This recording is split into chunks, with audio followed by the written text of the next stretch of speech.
Hi అండి, అందరికీ నమస్కారం. అందరూ ఎలా ఉన్నారు? నేను మీ అపర్ణ. వెల్కమ్ టు అప్పు వ్లాగ్స్.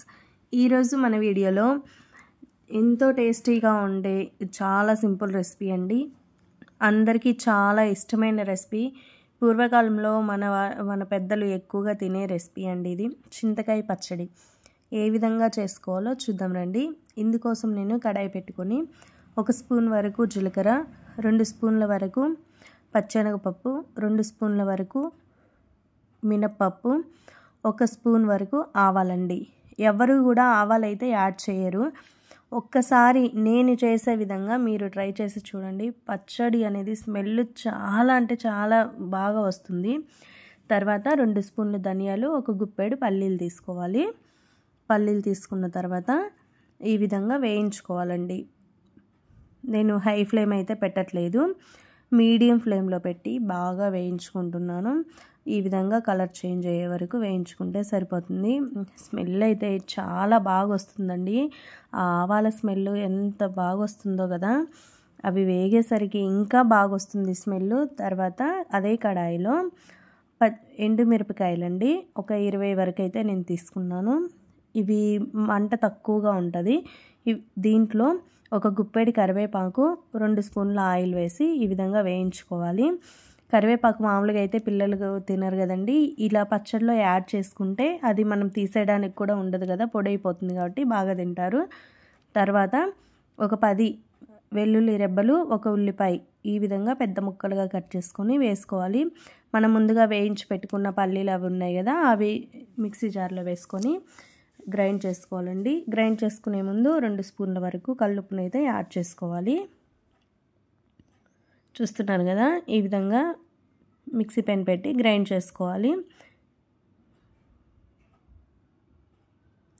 ఇంకా కొంచెం గ్రైండ్ చేసుకొని ఈ విధంగా గ్రైండ్ చేసుకున్న తర్వాత మనము వేయించుకున్నాం కదా ఎండుమిరపకాయలు, కరివేపాకు, దీన్ని కూడా ఈ పల్లి పొడిలో వేసి గ్రైండ్ చేసుకోవాలండి. ఇందులో 1 స్పూన్ వరకు చింతొక్కు, ముడి చింతొక్కు అంటాం కదా, ఆ చింతొక్కునైతే యాడ్ చేసుకోవాలి. అది లేకపోతే చింతపండునైనా, చిన్న నిమ్మకాయ సైజ్ అంత చింతపండునైనా నానబెట్టుకొని యాడ్ చేసుకుంటే సరిపోతుంది. దీంట్లో వాటర్ యాడ్ చేసుకొని ఈ విధంగా ఎమ్మటెమ్మటే అయితే తిప్పకూడదండి. మిక్సీ జార్ని ఆపుతూ ఆపుతూ ఆపుతూ తిప్పుకోవాలి. ఒకేసారి తిప్పి పెట్టామంటే పచ్చడి అనేది చాలా మెత్తగా అయిపోతుంది. మనకి రోట్లో దంచిన స్ట్రక్చర్ అనేది రాదు. అలా రావాలి అంటే చూస్తున్నారు కదా, రోట్లో దంచుకుంటే ఎలా అయితే వస్తుందో అలాగే వస్తుందండి. అందుకోసం మనము నాన్ స్టాప్గా మిక్సీని అయితే ఆడించకూడదు. పచ్చడి అయితే మనం రెడీ చేసుకున్నాం కదా. తర్వాత పోపు కోసం కడాయి పెట్టుకొని 1 స్పూను జీలకర్ర, 1/2 స్పూన్ వరకు ఆవాలు, మినప్పప్పు, పచ్చెనగపప్పు, కొంచెం కరివేపాకు వేసుకొని బాగా వేయించుకుందాము.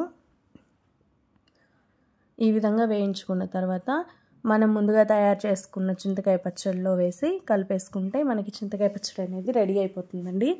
చాలా ఈజీగా, చాలా సింపుల్గా చేసుకోవచ్చు. కానీ టేస్ట్లో మాత్రం కాంప్రమైజ్ అయ్యేదే లేదు, తగ్గేదే లేదండి.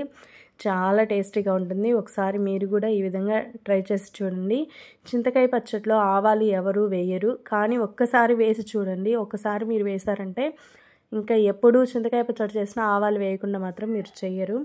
ఆ స్మెల్ అనేది ఎంత బాగా వస్తుంది. ఎవరైనా నా ఛానల్ని సబ్స్క్రైబ్ చేసుకోకపోతే సబ్స్క్రైబ్ చేసుకొని పక్కనున్న బెల్ ఐకాన్ని ఆల్ బటన్ మీద క్లిక్ చేశారంటే నా వీడియోలు ఏవైనా మీ వరకు చేరుతాయండి. ఈ విధంగా వేడి అన్నంలో చింతకాయ పచ్చడి వేసుకొని, కరిగించుకున్న నెయ్యి వేసుకొని కలుపుకొని తింటుంటే ఉంటుంది. ఎంత తిన్నా తినాలి అనిపిస్తుంది.